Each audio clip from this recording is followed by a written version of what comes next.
안녕하세요, 달입니다. 오늘도 소설 한 편을 읽어보겠습니다.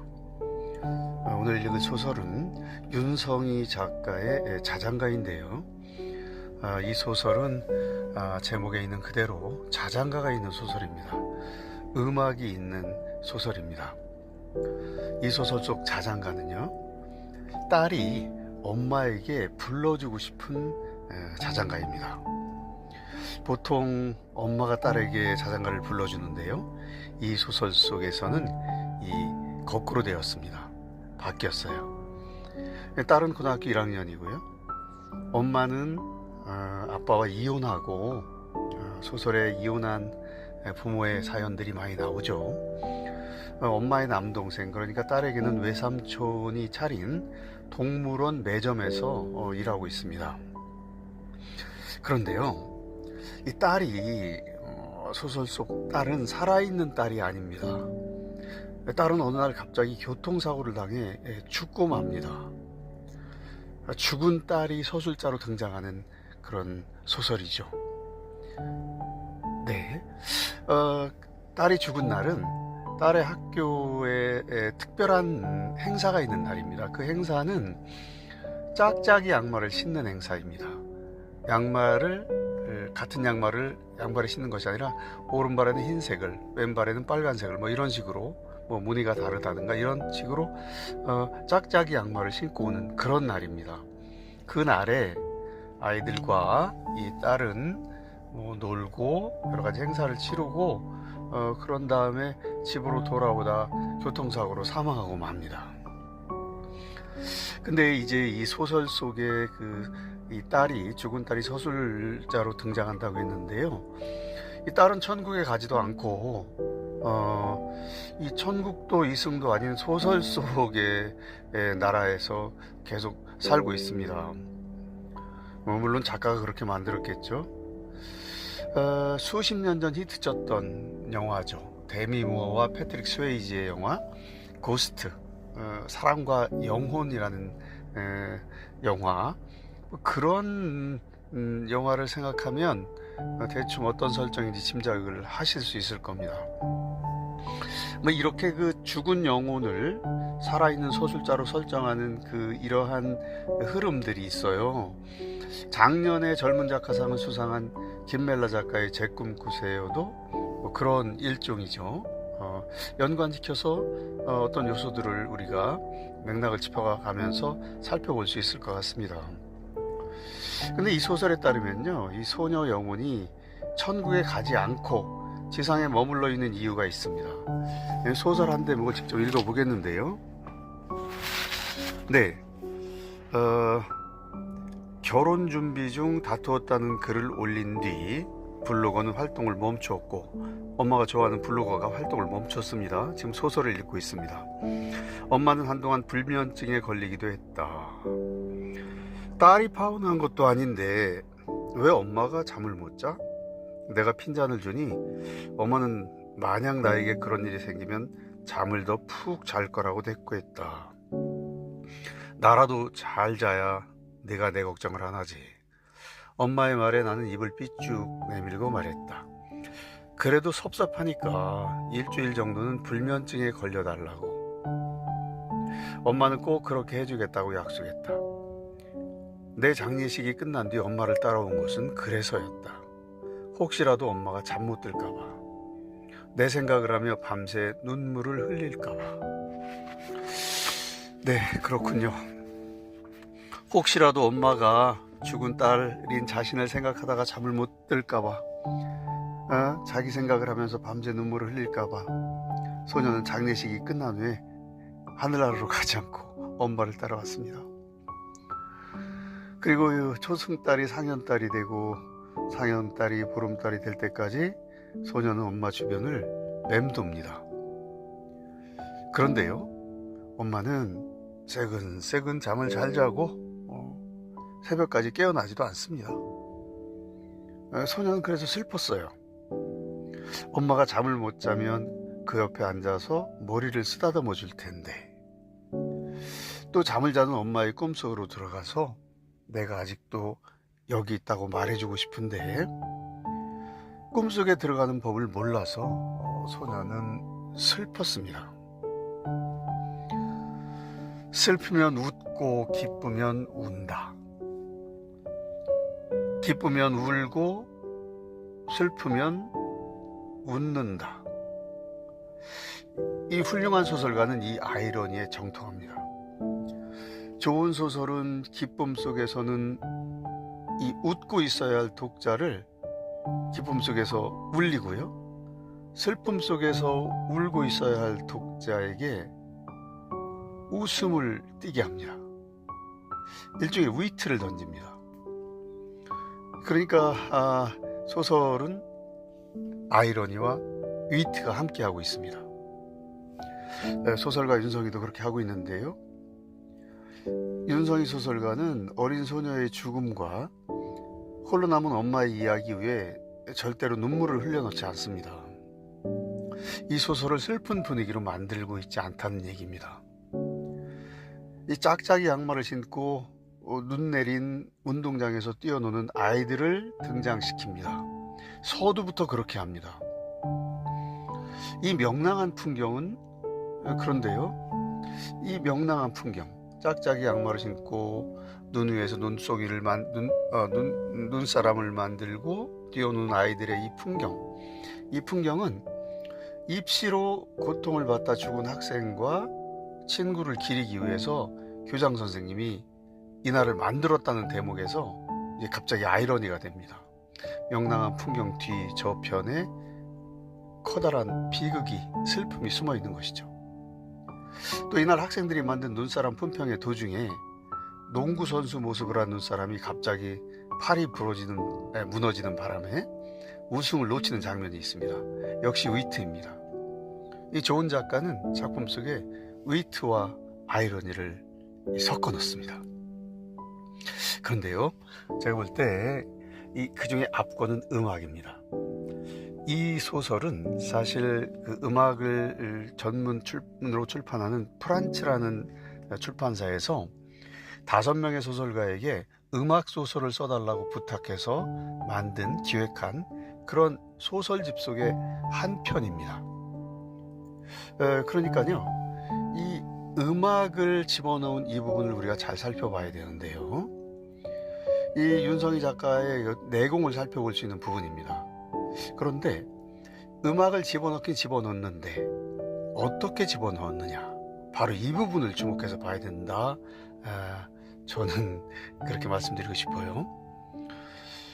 엄마가 잠을 못 자면 그 옆에 앉아서 머리를 쓰다듬어 줄 텐데, 앞서 읽은 소설 중 한 대목인데요, 이 대목은 소설의 후반부에 한 번 더 등장합니다. 똑같지는 않고 약간 변주됩니다. 그 부분을 한번 보도록 하겠습니다. 소설입니다. 나는 엄마의 귀에 대고 속삭였다. 나중에 내가 엄마의 엄마가 되어줄게. 그러면 엄마는 또 엄마의 엄마가 되어줘. 그렇게 속삭였더니 할머니는 사라지고 내가 할머니가 되었다. 나는 내 무릎을 베고 누운 엄마의 머리카락을 쓰다듬었다. 무릎을 베고 누우면 나 아주 어릴 적 그랬던 것처럼 머리카락을 넘겨줘요. 나는 나지막히 노래를 불렀다. 엄마가 자면서 미소를 짓는 것 같았다. 무릎을 베고 누우면 나 어릴 적 그랬던 것처럼 머리카락을 넘겨줘요. 이 부분입니다. 무릎을 베고 누우면 나 아주 어릴 적 그랬던 것처럼 머리카락을 넘겨줘요. 딸의 영혼은 엄마의 무릎을 베고 눕고 싶어요. 엄마가 따뜻한 손길로 어렸을 때 그랬던 것처럼 머리카락을 넘겨주기를 소원하고 있습니다. 근데 이 대목은 아주 유명한 가수의 노래 가사입니다. 실제로 불렀던 가사 그대로입니다. 누구일까요? 네, 아이유입니다. 이지은. 아이유의 노래 가사를 윤성희 소설가가 소설 속에 슬그머니 집어넣었습니다. 이 노래 제목은 알만한 분들은 다 아십니다. 무릎입니다. 그런데 윤성희 소설가는 가수의 이름과 노래 제목을 쓰지 않았습니다. 그냥 슬며시 가사만 행간에 슬며시 집어넣었죠. 죽은 소녀의 생일날입니다. 엄마는 출근하지 않고 엄마의 친구인 꽈배기 이모의 분식집에 가서 잡채를 안주로 술을 마십니다. 마침 이 분식집에 단골인 아이들이 들어옵니다. 그중 하나의 생일잔치를 하러 온 것이죠. 문을 닫았다고 하자 아이들은 분식집을 나서 노래방으로 향하죠. 이 장면을 지켜보고 있던 소녀의 영혼은 자기와 생일이 같은 아이와 아이들을 따라 노래방에 갑니다. 거기서 아이들이 부르는 노래 중에 이런 가사가 있습니다. 태어나서 본 것 중에 제일 커다란 불꽃. 태어나서 본 것 중에 제일 커다란 불꽃. 이 길이가 한 문장도 되지 않는 구절이 슬며시 들어가 있는데요. 이 역시 노래 가사입니다. 오마이걸이라는 걸그룹이 있어요. 저는 사실은 나이 차이가 많이 나서 이 오마이걸이라는 걸그룹이 있고요. 노래 몇 개를 들어보긴 했지만 그렇게 친숙한 그룹은 아닌데요. 윤석이 작가가 아마 오마이걸이라는 이 그룹을 좋아하는 모양입니다. 그런데요, 여기서도 짧은 한 구절을 가사만 슬쩍 집어넣고 그룹 이름도 노래 제목도 쓰지 않고 있습니다. 그래요. 이렇게 숨기고 있어요. 그런데요, 죽은 영혼의 생일에 태어나서 본 것 중에 죽은 영혼의 생일날에 태어나서 본 것 중 제일 커다란 불꽃을 축포로 터뜨려주고 싶은 작가의 의도는 눈 밝은 독자에게 잘 보입니다. 환하게 빛이 납니다. 이 역시 또 아이러니이면서 위트라고 볼 수가 있겠죠. 서사의 표면 저 아래 그 심연 깊이에 감추어 두는 것도 아니고 서사의 표면 위로 톡톡 튀게 아주 돋보이게 도드라지게 이렇게 드러내는 것도 아니고 슬쩍 보이면서 또 표면 아래에 이렇게 녹여서 가라앉히는 이러한 그 드러냄, 이런 것들이 아마 윤성이 가사의 그 소설가의 이번 소설의 압권이라고 저는 생각을 합니다. 근데 예외적으로요, 그룹 이름을 밝힌 부분도 있습니다. 아이들 그룹인 세븐틴의 노래에 대한 얘기가 잠깐 나오는데요, 이 장면에서도 전면적으로 노출시키진 않습니다. 어떻게 보면 세븐틴이라는 그룹 이름만 딱 나왔기 때문에 아이유나 오마이걸의 노래 가사보다 더 은폐되어 있다고 할까요? 감추어져 있다고 할까요? 그리고 이제 랄랄이라는 세븐틴의 노래가 있는데요, 그 노래 가사에 지구본이 등장하고 또 떡볶이가 등장하는데 세븐틴을 언급하는 그 부분에 이 지구본이라는 죽은 소년인데요, 소년과 또 떡볶이가 등장합니다. 이런 식입니다. 이 노래만이 아니에요. 지금 깊이 감추지도 않고 너무 드러내지도 않는 이런 은근한 슬며슬며 집어넣는 이런 기법이 노래만이 아니라 또 다른 구석에서도 숨어 있습니다. 소설 전반부에 눈이 내리는 날인데요, 국어 선생님이 시 한 편을 읽어줍니다. 소설에는 누군가 응앙응앙 당나귀 울음소리를 흉내내어 몇몇 아이들이 웃었다, 이렇게만 표현되어 있습니다. 이 시가 백석 시인의 시고 이 시의 제목이 나와 나타샤와 흰 당나귀라는 점은 생략하고 있습니다. 음악을 모티브로 끌어왔으면서 소설의 줄거리 안으로 그냥 스며들게 해서 그 흔적을 흐릿하게 만듭니다. 시인과 시의 제목도 굳이 쓰지 않습니다. 음악이 없는 삶은 일종의 오류다. 니체는 그의 저작에 이렇게 분명하게 썼죠. 또 25개의 챕터로 구성된 파스칼 키냐르의 음악소설 세상의 모든 아침이란 소설이 있죠. 이 짧은 장편인데요, 처음부터 끝까지 음악 소리가 들리고요, 특히 마지막 장에서는 음악의 본질을 규명하려는 이 두 등장인물의 질문과 대답이 아주 숨막히는 긴장을 불러일으킵니다.